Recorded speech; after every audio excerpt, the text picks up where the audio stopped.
Hello friends, जय माता दी। कैसे हैं आप सब? होलिका दहन के साथ ही बसंत ऋतु के आगमन का संकेत दे रही है।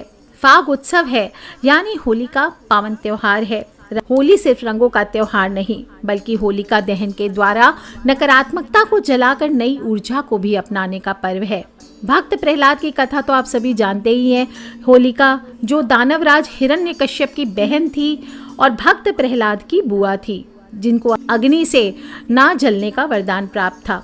इस वरदान के तहत उसे एक विशेष चादर मिली थी, जिसे ओढ़ने पर अग्नि उसका कुछ नहीं बिगाड़ सकती थी। हिरण्यकश्यप को यह बर्दाश्त नहीं था कि उनका पुत्र भगवान विष्णु को भगवान समझे। उसे स्वयं की पूजा करवाना चाहता था, इसलिए उसने भक्त प्रहलाद को मारने के कई यत्न किए, पर उसका कुछ नहीं बिगाड़ सका। और हर बार कभी नरसिंह रूप, कभी कैसे भगवान विष्णु ने स्वयं प्रकट होकर हर बार उसकी सुरक्षा की। और अंत में अपने भाई के आदेश पर होलिका ने भी इस चमत्कारी चादर को ओढ़कर अपने भतीजे प्रहलाद को गोद में लेकर अग्नि में बैठने की योजना बनाई, ताकि प्रहलाद जलकर भस्म हो जाए। लेकिन भगवान विष्णु की लीला देखिए, उनकी कृपा से वो चादर उड़कर प्रहलाद के ऊपर आ गई, जिससे प्रहलाद सुरक्षित रहे और होलिका जलकर भस्म हो गई।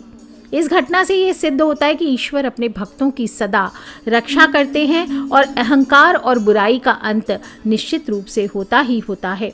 और यही कारण है कि हम होलिका दहन करके इस दिन बुरी शक्तियों को नष्ट करने की भगवान नरसिंह देव से प्रार्थना करते हैं। तो बोलिए श्री नरसिंह भगवान की जय।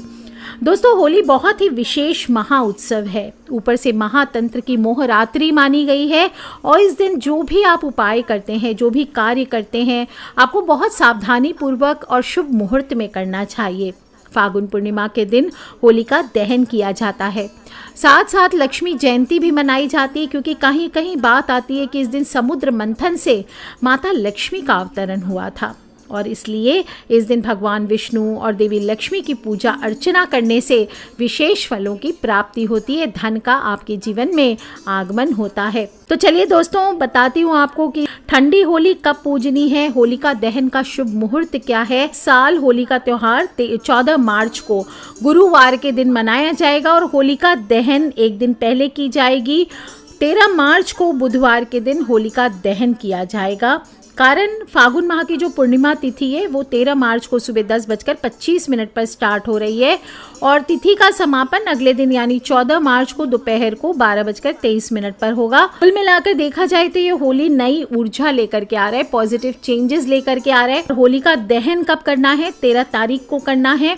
तो होलिका दहन का शुभ मुहूर्त विशेष रूप से होलिका हमेशा भद्रा समाप्ति के बाद करना चाहिए, और भद्रा काल इस दिन 13 मार्च के दिन में सुबह को 10:35 से लेकर रात में 11:26 तक है। इसलिए होलिका दहन का शुभ मुहूर्त रात को 11:26 से 12:30 बजे तक का श्रेष्ठ है। और साथ में एक बात का ध्यान रखें, जो ठंडी होली पूजते हैं, आप सुबह 10:35 के पहले या तो होलिका पूज लें, ठंडी होली की पूजा कर लें, और अगर नहीं पॉसिबल है तो शाम को 6:57 से 8:14 के बाद ही आपको करना चाहिए।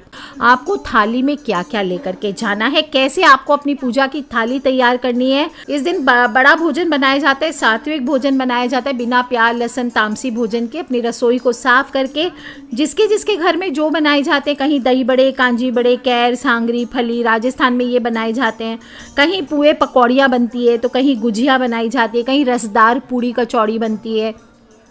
जो आपके घर का कल्चर है उसको आप बनाइए, और वो बनाने के बाद आपको एक थाली सबसे पहले भोजन भगवान को भोग लगाने के बाद अपने पितृ के निमित्त अवश्य निकालनी चाहिए। थोड़ी सी जो भी मिठाई बनाएंगे आप, दिल खसार बनाइए, दाल की बर्फी बनाइए, वो आपको थोड़ी सी होलिका की पूजा के लिए भी रखनी चाहिए। थाली में जो जो चीज़ें आपको रखनी है वो रख लें, ध्यान से रखें।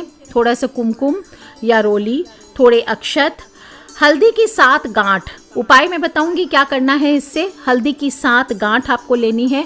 खूब सारा कच्चा सूत ले लीजिए, जिसे काचा कुकड़िया भी कहा जाता है। और होली के अगले दिन सुबह आपको सांपदा का डोरा लेना होता है। लक्ष्मी माता का डोरा आपको सबको उस दिन जरूर लेना है। कौन से धागे से लेना है? जिस कच्चे सूत से आप होली की पूजा करेंगे, होली की परिक्रमा करेंगे, उसी कच्चे सूत से, उसमें एक्स्ट्रा होना चाहिए 16 गांठ का धागा आपको अगले दिन सुबह लेना होता है। आपको एक नारियल लेना चाहिए, थोड़े से भोग के लिए गुड़, गेहूं, चने, जो मिठाई आपने बनाई है वो लेके जाना चाहिए। और साथ में आपको एक टुकड़ा फिटकरी का, और जो मैं आगे आने वाले वीडियोस में उपाय के लिए बताऊंगी आपको क्या लेके जाना है, वो चीज़ों को अपने प्लेट में जगह दीजिए। अब जब आप शाम को शुभ मुहूर्त में होलिका के पास जाते हैं, परिवार सहित धूप खा करके जाइए। होलिका दहन जब होगी, है ना, होलिका दहन रात को 11:26 पर है इस बार मुहूर्त। तो उस समय जब होलिका दहन हो तो उसके बाद दोबारा से अग्नि प्रज्वलित जब हो जाती है तो परिवार के सदस्यों के साथ थोड़ी सी होलिका की पूजा करके आपको परिक्रमा करनी चाहिए। और जो भी आपको बताया गया है, आप सभी जो सदस्य हैं घर के, उनके सिर के ऊपर से गोमती चक्र उल्टी दिशा में 8 बार घुमा करके आप होलिका में अर्पित कर सकते हैं। और दोस्तों, इस प्रकार से होलिका की पूजा करनी चाहिए, परिक्रमा करनी चाहिए। 7, 11, 4 जितनी इच्छा हो आप परिक्रमा कीजिए और हाथ जोड़कर भगवान श्री नरसिंह देव से और प्रहलाद का ध्यान करना चाहिए। इसके बाद थोड़ा सा जल डाल करके आपको होलिका को ठंडी करने का भाव करना चाहिए। इसके बाद वहाँ से होलिका की थोड़ी सी राख से तिलक करने से नकारात्मकताएं दूर होती है। तो वो राख आपको थोड़ी सी लेकर के भी आनी चाहिए। हालांकि कई लोग आजकल YouTube पे वीडियोस में कह रहे हैं होलिका की राख नहीं लानी चाहिए, तंत्र मंत्र की राख होती है। ये बिल्कुल गलत बात है। अग्नि अपने आप में सबसे पवित्र होती है, इसलिए जब अग्नि जल करके भस्म हो जाए, किसी भी चीज़ को भस्म कर देती है, वो भस्म से पवित्र, यहाँ तक कि इंसानी भस्म जो भी होते हैं उसकी भी राख सबसे श्रेष्ठ कही गई है। तो होलिका की राख आप थोड़ी सी अवश्य लाएं। मैं उपाय बताती हूँ आपको, वो आपको करना है। घर लाने के बाद इस राख को आपको घर में चारों कोनों में, घर के जो 4 कोने होते हैं उसमें छिड़काव करना चाहिए। थोड़ा सा मुख्य द्वार पर छिड़काव करना चाहिए। और अगर किसी घर में किसी पर नकारात्मक ऊर्जा है तो थोड़े से जल में इस भस्म को डाल करके उसे स्नान कराना चाहिए। इससे सभी प्रकार की नकारात्मकताएं उतरती है। दोस्तों, बुरी नज़र के लिए आप चाहें तो होलिका की राख को आप घर पे एक पोटली बना करके घर के मुख्य द्वार में दाहिने साइड में टांग दीजिए। इससे कहते हैं कि घर पर बुरी नज़र नहीं लगती है। और जब भी पति पत्नी, अगर आप दोनों के बीच में बहुत झगड़ा हो रहा है, बहुत ज़्यादा परेशानियां, नेगेटिव ऊर्जा आ गई है, तो आप दोनों पति पत्नी होलिका की परिक्रमा आप दोनों हाथ पकड़ के करें, या अपनी जो गठबंधन होता है हस्बैंड और वाइफ दोनों, हस्बैंड एक रुमाल लेकर पॉकेट में डाल लें और वाइफ के आंचल में बांध लें, या दोनों जन एक एक दुपट्टा ले लें और गांठ मार लें। और इसके बाद साथ मिलकर के 4 परिक्रमा कीजिए होली की। हाथ जोड़कर प्रार्थना कीजिए, देखिए आपके रिश्तों में मधुरता ज़रूर आएगी। अगले दिन सुबह धुलेंडी मनाई जाती है। और इस साल आप प्राकृतिक रंगों का कोशिश करके उपयोग करें और भीड़ भाड़ वाले स्थानों पर किसी भी प्रकार का गलत आचरण आपके साथ ना हो, ना ही आपको करना है, इस बात का ध्यान रखें। चलते हुए बाइकर्स आदि को, बच्चों को भी सिखाएं कि किसी को बलून्स आदि ना मारे। जो भी रास्ता में जा रहे हैं लोग, उनको ना मारे जोर से, अचानक से डर सकते हैं, बुजुर्ग लोग हैं, किसी को चोट लग सकती है, बाइक्स है एक्सीडेंट हो सकते हैं, गाड़ियां हैं एक्सीडेंट हो सकती है। तो स्वयं भी इस बात का ध्यान रखें और बच्चों को भी सिखाएं।